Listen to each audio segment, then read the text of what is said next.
Hello again, everybody. Andy Kenny along with Sean Callahan. We have made it. It is the offseason is over. Let's get to the regular season. Here's your preview for Nebraska and Minnesota in the season opener, a Thursday night game. Let's first talk about the depth chart, which was released with the game notes. Sean, anything jump out at you right away? You know, there's some noticeable oars.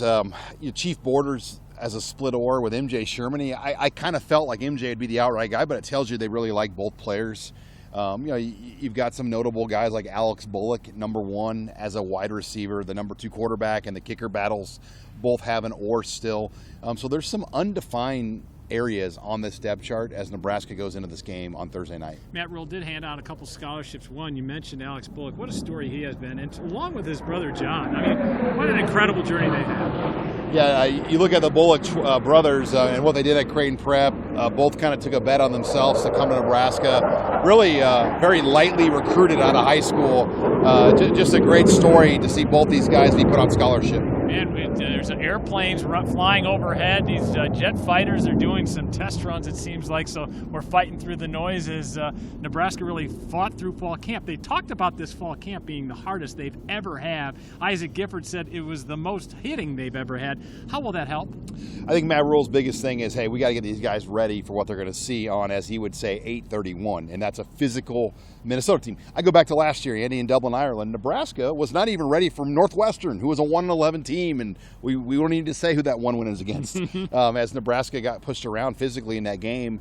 So I think when you open with a team like this on the road, you've got to be ready, and Matt Rule, I think, has done his best to push the envelope as hard as he can without maybe crossing the line of maybe too much contact. Yeah, and I also feel bad for the kids who actually have to live in Selleck, because Selleck didn't really get much good publicity out of this thing, did it? It's closed for the year. Hey, there you go. Okay. So I think so nobody lives there. Yeah, it's renovations evidently, but that's going to, I think, be a new tradition, having that team live in those Selleck Well, I homes. think it actually, we joke about it, but there are some tangible benefits for having all of your players under one roof, is there not? Yeah, you get the unlimited hour rules, and there's only the part of training camp for those 3 weeks.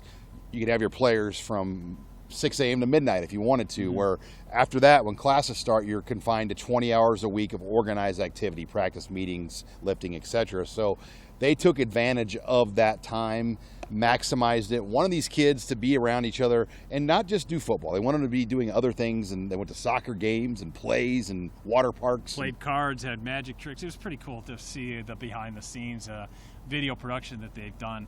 All of what's next for Nebraska is a pretty cool thing. Now, Jeff Sims is going to be the quarterback. That's for sure. Chuba Purdy, Heinrich Harburg, they have an oar between their name on the depth chart. What do you expect from Jeff Sims? Yeah, I think he's a big physical athlete, 6'4", 220, as big of a body as we've seen on a quarterback here at Nebraska. So I think he's built to take some hits, but they don't want to run him too much. And I think that's the tightrope Matt Rule's going to walk. We're going to run him, but not overdo it. We're not trying to get Jeff Sims to pick up 2-yard runs all the time. We want him to be a selective runner, but he's got a big arm. I think the key is decision making. Can he limit mistakes? Because this opener, this is not a game you can afford to make very many mistakes, because the possessions against PJ Flex teams are typically going to be limited. Yeah, and Gabe Irvin, the guy who probably will run the ball, man, he looked good in preseason camp, in fall camp, and he looked good talking to the media the other day. Yeah, he's 225 pounds right now, so he's built a little bit more. And you think about it, as a freshman, started, had the ACL. Last year was just trying to get back, didn't get really an opportunity. So it's been kind of a 2-year wait for Gabe Irvin to get back to what he's going to see here in this game on Thursday night. Two more for you. One, about the offensive and defensive lines. So important. What do you see moving forward? They've taken a step, it seems, in the offseason. Yeah, I think the offensive line, the depth is thin, but there's probably 7 guys that can play. Will they rotate much? But can those tackles move better? I think the mobility on the perimeter is the key. Turner Corcoran, Bryce Benhart, left tackle, right tackle. What will they get from those guys? I do think Ben Scott at center is an upgrade. On the defensive line, Ty Robinson in his 5th year at Nebraska, what can he give them now? And with a new position coach, a new scheme, Nash Hutmacher looks quicker. We just saw Nash, gave him a hard time about his Polar Bear commercial. Yeah. And I think we're all intrigued about the freshman Cam Linhart and what he could bring. Yeah, people are calling him a fake freshman. His teammates call him a fake freshman because he's well beyond his years. Now, here's a question as we wrap things up as we get ready for Minnesota. What do you think the position of strength will be on the defense? Do you think it's going to be that linebacker, the second level, or do you think it's going to be the deep end with the defensive backs? Because you can probably make an argument for either one. Yeah, I mean, I kind of lean towards the linebackers because I think Henrich has come on strong. I think Sherman's good.